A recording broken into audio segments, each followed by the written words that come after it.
हैं साफ संदेश भारत।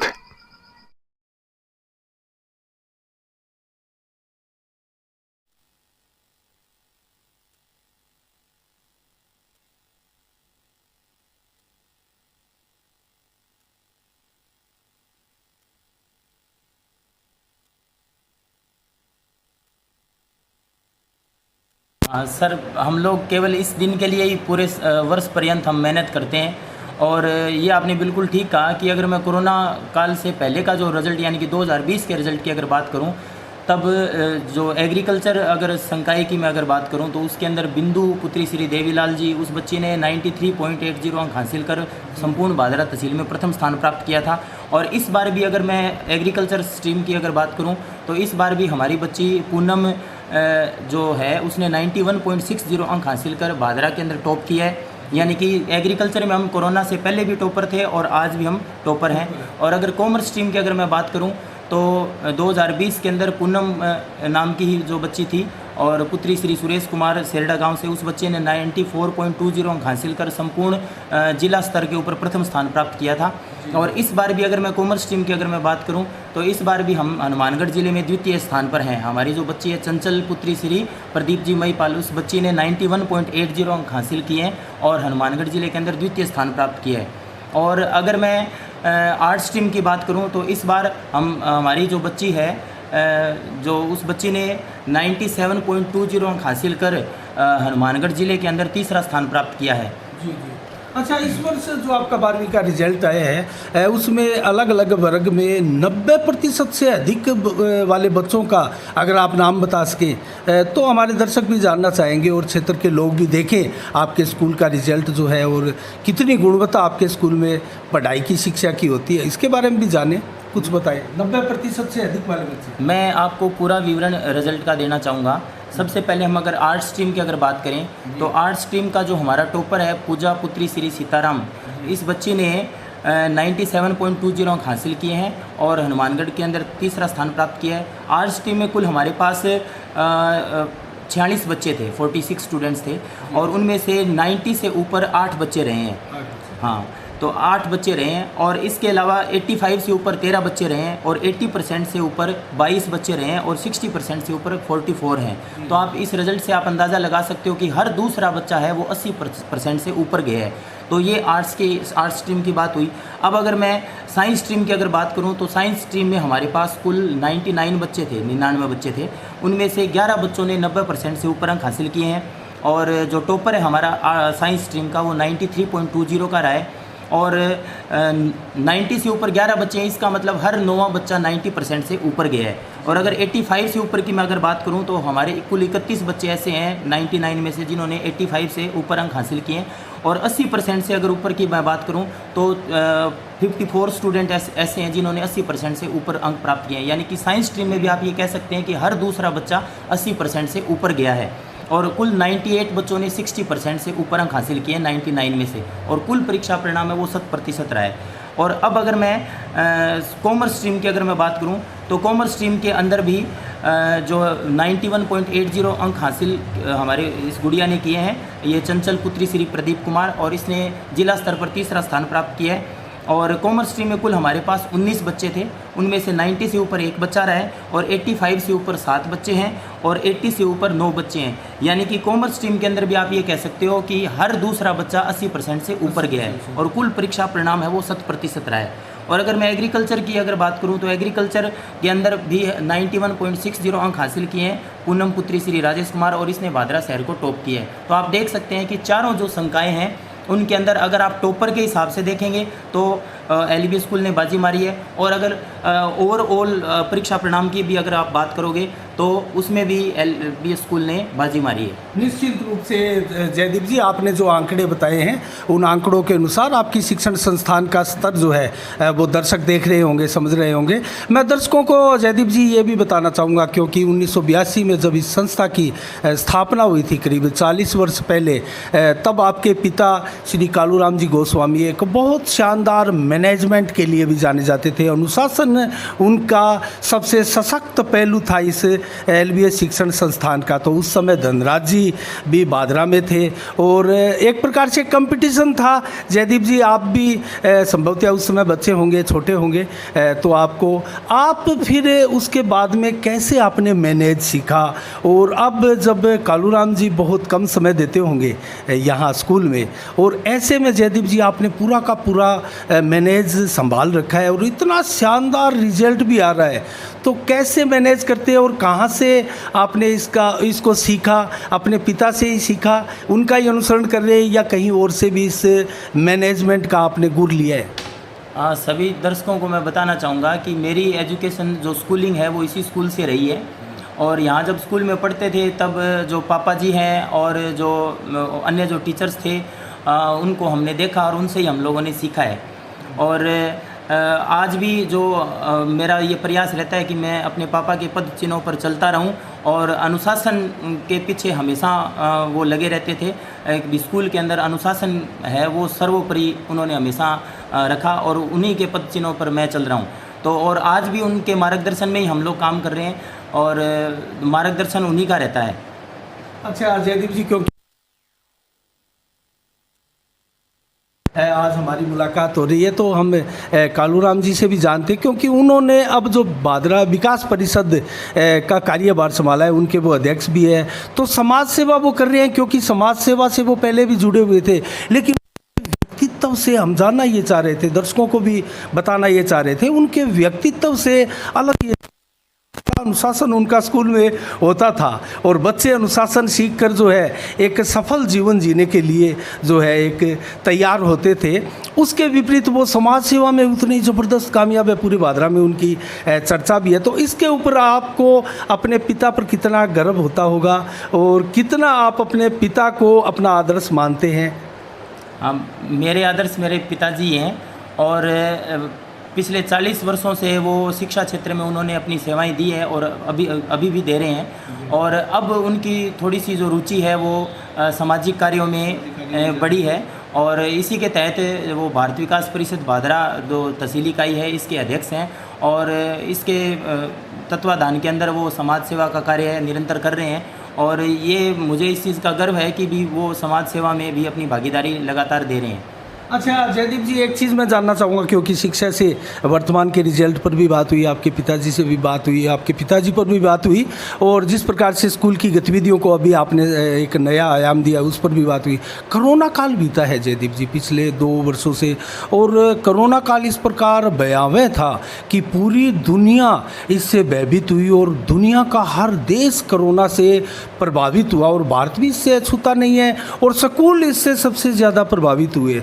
अपना वजूद बचाए रखने की भी एक बहुत बड़ी चुनौती स्कूलों के, निजी स्कूलों के सामने थी और उससे भी बड़ी चुनौती थी जो बच्चे स्कूल से दूर 2-3 वर्ष हो गए थे, उनकी मेंटलिटी एक प्रकार से बहुत अलग टाइप की हो गई थी। उसको दोबारा से सिरे पर लाना, उनको शिक्षित प्रशिक्षित करना और घरों में माँ बाप को भी काफ़ी परेशानी आई हुई। तो इस दौरान का अपना अनुभव बताइए और कोरोना काल के दौरान कैसे अपने आपने स्कूल का जो खर्चा वगैरह जो है उसका वजूद आपने बचाए रखा। तो इसके ऊपर कुछ थोड़ा फोकस करके हमारे दर्शकों को बताएं। मैं बताना चाहूँगा कि 23 मार्च 2020 और मैं भी 25 मार्च 2020 को जनता कर्फ्यू लगा था। उसके बाद में हमें उम्मीद यही थी कि भी 10 से 15 दिनों में वापस से स्कूल संचालित हो जाएंगे, परंतु ऐसा नहीं हो पाया।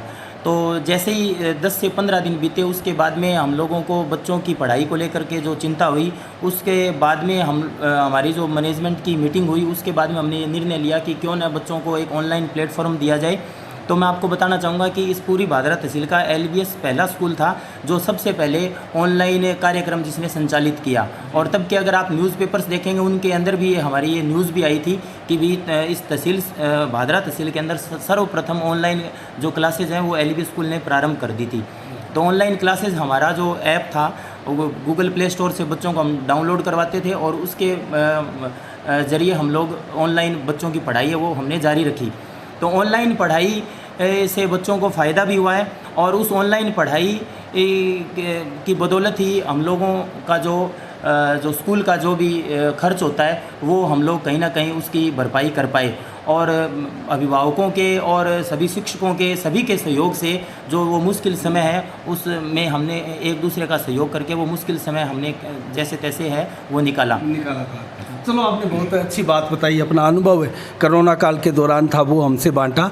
तो जयदीप जी, मैं एक सवाल आपसे और जानना चाहूँगा, क्योंकि आप बच्चों का भी एक प्रकार से नेतृत्व कर रहे हैं, जितने सैकड़ों बच्चे आपके स्कूल में हैं, और अध्यापकों का भी जो शिक्षक स्टाफ होता है उसका भी एक नेतृत्व आप ही कर रहे हो। आपकी उम्र देखते हुए लगता नहीं है कि आप बहुत ज़्यादा मैच्योर है, लेकिन आपकी बातों से झलकता है कि आपने अच्छा खासा अनुभव अपने पिता से भी लिया है, सीखा है। तो मैं एक चीज़ आपसे जानना चाहूँगा, दर्शक भी जानना चाहेंगे कि जिस प्रकार से आपके पिता थे, मैं आपको बताऊँ, याद दिलाना चाहूँगा, तो वो तो थे, तो उस समय का समय अलग था, और उनके कड़े अनुशासन से जो बच्चे हैं वो ऐसी हरकतें या किसी प्रकार की परेशानी आती थी तो वो अपने तरीके से हैंडल करते थे। लेकिन अब समय परिवर्तित हो चुका है जयदीप जी, और नया आधुनिक युग है, नए शिक्षा के आयाम इस वक्त भारत में पूरी दुनिया देख रही है। तो ऐसे में अगर कोई बच्चा किसी प्रकार की शिकायत, तो उसको आपके स्टाफ के किसी अध्यापक से, या फिर किसी ऐसी प्रॉब्लम में बच्चा हो जो बता नहीं पा रहा हो अपने घर वालों को या शिक्षकों को, तो ऐसे बच्चों को कैसे आप पहचानते हैं? क्या कभी ऐसा कोई वाकया हुआ है और आपने इस प्रकार से बच्चों को गाइड करके जो आपका अनुभव है अलग, किस प्रकार का अनुभव होता है ये, और इसके बारे में थोड़ा सा खुलकर बताएं, क्योंकि ये बहुत ही कारगर चीज़ें हैं। अभी जब से ये कोरोना आया है, कोरोना काल के अंदर जो बच्चे हैं वो घरों के अंदर कैद होकर रहे हैं, जिससे बच्चों के अंदर चिड़चिड़ापन है वो बहुत ज़्यादा आ चुका है। तो अब बच्चों को किसी भी बात को समझाने के लिए सख्ती है वो तरीका मैं जायज़ नहीं मानूँगा। अगर किसी बच्चे की कोई कंप्लेंट आती है तो उसकी अलग से हम लोग काउंसलिंग करके बच्चे को मोटिवेट करते हैं कि भाई दोबारा से इन चीज़ों से आप दूर रहो। तो बच्चों को आज कल का जो टाइम है उसके हिसाब से प्यार से ही बच्चों को ट्रीट करना पड़ता है। तो उनको अलग से अगर कोई कंप्लेंट आती है तो उनको अलग से उसकी काउंसलिंग करके ही हम बच्चों को समझाते हैं। और प्रत्येक बच्चे को ये पूरी छूट है कि किसी भी प्रकार की छोटी से छोटी अगर समस्या होती है तो मुझे आकर के मेरे ऑफिस में बता सकता है, और बच्चों से मैं जुड़ा रहता हूँ। और इसका सबसे बड़ा रीज़न ये भी है कि मैं खुद टीचिंग लाइन में हूँ। पिछले 12 वर्षों से मैं फ़िज़िक्स पढ़ा रहा हूँ, हिंदी माध्यम और अंग्रेज़ी माध्यम दोनों के अंदर। और इससे क्या है कि बच्चों के और मेरे बीच में जो दूरियां हैं वो नए के बराबर हैं। तो बच्चों को किसी भी प्रकार की कोई समस्या होती है तो वो आसानी से मेरे साथ शेयर कर सकते हैं। तो ये एक हमारा प्लस पॉइंट है। अच्छा, एक चीज़ ऐसी प्रॉब्लम में कोई अध्यापक है, जैसे अध्यापकों का स्टाफ पूरा होता है, और उसमें अगर कोई अध्यापक इतनी काबिलियत वाला नहीं हो, या कोई मानसिक परेशानी में हो, या किसी प्रकार की प्रॉब्लम उनको भी आ रही हो, तो उनको क्या बार बार आप क्लासेस उनकी भी लेते हैं, उनको प्रशिक्षण किसी प्रकार से करते हैं, उनका हाल जानते हैं? ऐसा कोई वाकया आप बताइए। जो टीचर्स हैं उनके लिए भी हम लोग लगभग 2 महीनों के अंतराल में जो एक वर्कशॉप है वो लगाते हैं, और वर्कशॉप के माध्यम से टीचर्स को हम लोग लगातार ट्रेनिंग भी देते हैं कि भी बच्चों को किस प्रकार से प्रशिक्षण दिया जाए, उनको शिक्षण किस प्रकार से करवाया जाए। तो इसके लिए हम लगातार वर्कशॉप करते रहते हैं। और इसमें मेरा जो मैं ये कहूँगा मैनेजमेंट से ज़्यादा जो मेरा जो अनुभव है वो शिक्षण करवाने का रहा है। तो कहीं ना कहीं जो मेरा अनुभव है वो मैं अपने साथी जो शिक्षकगण हैं उनके साथ साझा करता रहता हूँ। और उसका फ़ायदा अध्यापकों को मिलता रहता है। नहीं, चलो, अच्छा लगा जानकर। ये चीज़ें स्कूल में होनी भी चाहिए, और जो मैनेजमेंट संभालता है उसके लिए ये बहुत ही कठिन चीज़ें होती है, लेकिन संभालना पड़ता है। तो 10वीं का रिजल्ट भी जयदीप जी अभी 2-4 दिनों में आने वाला है, और नया सत्र भी प्रारंभ होने वाला है, और स्कूल का नया सत्र जब होगा तो नए विद्यार्थी भी आपके स्कूल से जुड़ेंगे। ऐसे में कोई भी अभिभावक क्यों अपने बच्चों को आपके स्कूल में दाखिला दिलाए?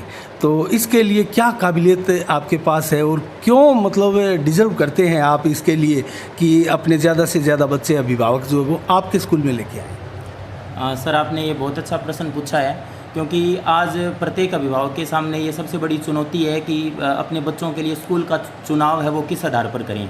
तो नो डाउट कहीं ना कहीं रिज़ल्ट भी मैटर करता है। तो एक तो वो रिज़ल्ट देखें स्कूल का, उसके अलावा स्कूल के अंदर जो व्यवस्था है उसका जायज़ा लें वो, और स्कूल के द्वारा जो भी फैसिलिटी दी जा रही है और शिक्षकों की जो टीम है उनका भी उनको आकलन करना चाहिए।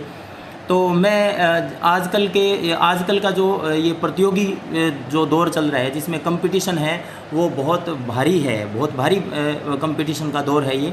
तो इसको मद्देनज़र रखते हुए हम लोगों ने इस बार जो सभी बच्चों के लिए 2 प्रोग्राम लॉन्च किए हैं। तो उनके बारे में आपको बताना चाहूँगा। एक तो है एकेडमिक एक्सीलेंस प्रोग्राम, और ये जो प्रोग्राम है ये डिज़ाइन किया गया है तीसरी क्लास से लेकर के 11वीं क्लास तक के बच्चों के लिए।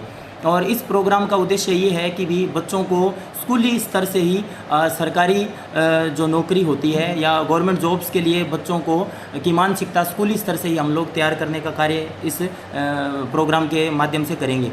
क्योंकि ऑन एन एवरेज अगर बात करें तो बच्चे की जो स्कूलिंग होती है वो लगभग 15 वर्ष की होती है, और 3 साल की हम ग्रेजुएशन मानते हैं, और उसके बाद में 2 साल की पोस्ट ग्रेजुएशन मानते हैं। तो इस हिसाब से ये कुल 20 वर्ष हो जाते हैं, और उसके बाद में 2 वर्ष का बीएड का पाठ्यक्रम होता है। तो इस प्रकार से ऑन एन एवरेज कोई भी बच्चा है वो लगभग 22 वर्ष तक अध्ययन करता है, और तब तक उसकी जो औसत जो एज है, एवरेज जो एज है उसकी लगभग 27 से 28 वर्ष हो जाती है। और इन 27-28 वर्षों के अंदर वो कभी भी जॉब के बारे में कभी भी बच्चा मतलब सोचता नहीं है, परंतु जब वो 27-28 वर्ष का होता है और अपनी ये पढ़ाई पूरी करता है, तब उसके ऊपर घर वालों की तरफ से और रिश्तेदारों की तरफ से उसके ऊपर उम्मीदों का इतना बोझ बढ़ जाता है कि भी किसी भी हालत में कोई जॉब है या गवर्नमेंट जॉब है वो हासिल करनी है, तो उन उम्मीदों के बोझ तले वो बच्चा दब जाता है और अपेक्षित परिणाम है वो हासिल नहीं कर पाता है। तो यही हमारा उद्देश्य है इस प्रोग्राम का कि हम लोग बच्चों को तीसरी क्लास से ही उनकी जो मानसिकता है वो हम जो जॉब ओरिएंटेड करने का प्रयास करेंगे। और दूसरा जो प्रोग्राम है वो pre foundation and foundation course करवाया जाएगा, और ये प्री फाउंडेशन कोर्स है वो 6 से 9th के बच्चों के लिए रखा गया है, और जो फाउंडेशन कोर्स है वो 11th क्लास के बच्चों के लिए रखा गया है। और इस प्रोग्राम का उद्देश्य हमारा ये है कि भविष्य में जितने भी मेडिकल और इंजीनियरिंग फील्ड के अंदर जो भी इंट्रेंस एग्ज़ाम होते हैं, जैसे नीट है, जेई मेन एडवांस है, केवीपीवाई है, ओलंपियाड्स हैं, और एनटीएससी हैं, एसटीएससी हैं, ये सारे जो एग्ज़ाम हैं इनका जो फाउंडेशन है, जो बेस है, वो स्कूली स्तर से ही बच्चों का हम लोग तैयार करने का काम करेंगे। नहीं, आपने बहुत अच्छी बात बताई जयदीप जी। एक बच्चे के पूरे जीवन के ऊपर आपने एक प्रकार से आपकी योजना का प्रकाश डाला है। तो मैं एक चीज़ ये भी जानना चाहूँगा, जिस प्रकार से आजकल के वर्तमान युग का जो आधुनिकता का जो खान पान है बड़ा प्रदूषित और बहुत ही दूषित सा है, जहरीला पदार्थ एक प्रकार से हम खाते हैं मिलावट के तौर पर, या बहुत सी ऐसी चीज़ें हैं। तो ऐसे में आपने पूरे जीवन का बच्चों का वो बताया है, तो शारीरिक एक प्रकार से खेल कूद और इस प्रकार की शिक्षा के बगैर बच्चा स्वस्थ नहीं रह पाता है। तो इसकी व्यवस्था आपके स्कूल में किस प्रकार से है, और क्या इसके ऊपर थोड़ा सा प्रकाश डालें। हमारे स्कूल के अंदर इंडोर गेम्स की फैसिलिटी है। इंडोर गेम्स की फैसिलिटी हमारे स्कूल के द्वारा दी जा रही है, और ज़िला स्तर पर जो भी टूर्नामेंट वगैरह होते हैं उनके अंदर प्रत्येक जो खेल है उसमें हमारी जो टीम है वो भेजी जाती है, और कोच की फैसिलिटी भी बच्चों को दी जाती है। क्योंकि बच्चों का जो रुझान है वो मोबाइल के ऊपर गेम वगैरह के अंदर इन दिनों में ज़्यादा हो चुका है, तो ये खेल की एक्टिविटी भी साथ में ज़रूरी है, जिसके ऊपर हम लोग पूरा ध्यान हमारा केंद्रित कर रहे हैं। चलो, हमारे दिमाग में जिज्ञासा थी वो हमने पूछा, तो थोड़ा सा हम देखना चाहेंगे स्कूल की व्यवस्था। अगर कोई स्मार्ट क्लासेस वगैरह है तो इस प्रकार की स्कूल की बिल्डिंग भी मैं हमारे दर्शकों को दिखाना चाहूँगा कितना विशाल। तो जयदीप जी, आप प्लीज़ कृपया साथ आए, थोड़ा सा हमें भ्रमण करवाए, अपने स्कूल का निरीक्षण हम करना चाहेंगे। तो दोस्तों, आपने सुना जयदीप जी की बातें, जो कि डायरेक्टर है इस स्कूल के। दोस्तों, आप देख सकते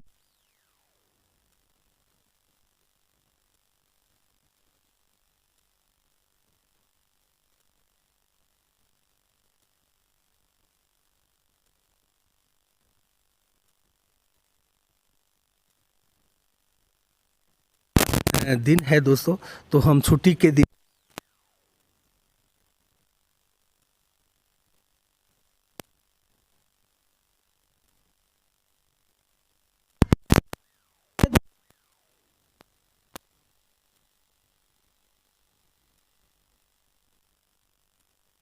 यहाँ मौजूद है।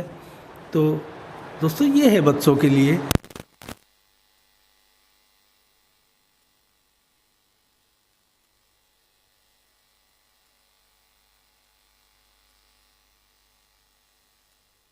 सारी सुविधाएं यहाँ आपको नज़र आ रही है। बैठने के लिए बहुत ही शानदार सारी व्यवस्था। तो इसमें ये इस क्लास की क्या विशेषता है?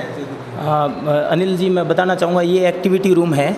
इसमें जो हमारे जो प्ले ग्रुप के और जो नर्सरी LKG UKG के जो बच्चे हैं उनके लिए एक्टिविटी के माध्यम से उनको अध्ययन का कार्य करवाया जाता है। इस प्रकार आपके स्कूल में लैब भी होगी और ये नव निर्माण जो चल रहा है जदीप जी, ये क्या आगे बनाया जा रहा है? ये जो कुछ क्लासरूम हैं वो हमने और बढ़ाए हैं। तो हाँ, कुछ क्लासेज हैं, 4 कमरे हमने और बनाए हैं अभी नए। अच्छा, कितनी लगभग स्ट्रेंथ है? पूछना नहीं चाहिए, थोड़ा सा फिर भी जान लेते हैं, दर्शक को भी पता लगे। हाँ, हमारे स्कूल के अंदर औसत रूप से लगभग 1000 बच्चे हैं। 1000 बच्चे लगभग। चलो ठीक है। और कितने का लगभग स्टाफ है जयदीप जी आपके स्कूल में? हमारे यहाँ कुल अभी वर्तमान में 45 टीचर हैं वो कार्यरत हैं। अच्छा, 45 टीचर कार्यरत हैं। और टीचरों को जब आप नए टीचर को रखते हैं तो क्या आपके दिमाग में वो चीज़ें रहती है, कितनी उनकी योग्यता होनी चाहिए और क्या काबिलियत उनमें होनी चाहिए, उसके लिए भी थोड़ा सा खुलासा करें। किसी भी टीचर की नियुक्ति करने से पहले उसका इंटरव्यू लिया जाता है। उसके बाद में उसका जो एक टेस्ट है, एंट्रेंस पेपर मैं कह सकता हूँ उसको, एक पेपर लिया जाता है और उसमें अगर टीचर की परफॉर्मेंस ठीक रहती है तब उसका क्लास में डेमो लिया जाता है, जिसमें हमारे जो विषय विशेषज्ञ जो हैं वो भी बैठते हैं और इन सारी प्रक्रियाओं से गुजरने के बाद में ही किसी टीचर की नियुक्ति हमारे यहाँ की जाती है। चलो, बहुत बहुत धन्यवाद जयदीप जी, आपने बहुत ही ईमानदारी के साथ कुछ सवालों के जवाब भी दिए, आपका साक्षात्कार हुआ। तो दर्शकों को कैसा लगा आपको ये साक्षात्कार, स्कूल की व्यवस्थाएं, ज़रूर कमेंट्स बॉक्स में आप बताइएगा। तो जयदीप जी बहुत बहुत धन्यवाद आपका। धन्यवाद अनिल जी। तो दोस्तों आपने देखा, हमने विस्तार से आपको LBS स्कूल के डायरेक्टर जयदीप गोस्वामी से वार्ता का सारा विवरण आपको दिखाया है। ये भव्य स्कूल इमारत है। इसी के साथ दोस्तों हम अगले पड़ाव में किसी और स्कूल संस्था और डायरेक्टर से बात करेंगे। तब तक के लिए साफ संदेश से मैं अनिल कौशिक, नमस्कार, जय भारत, जय जय राजस्थान।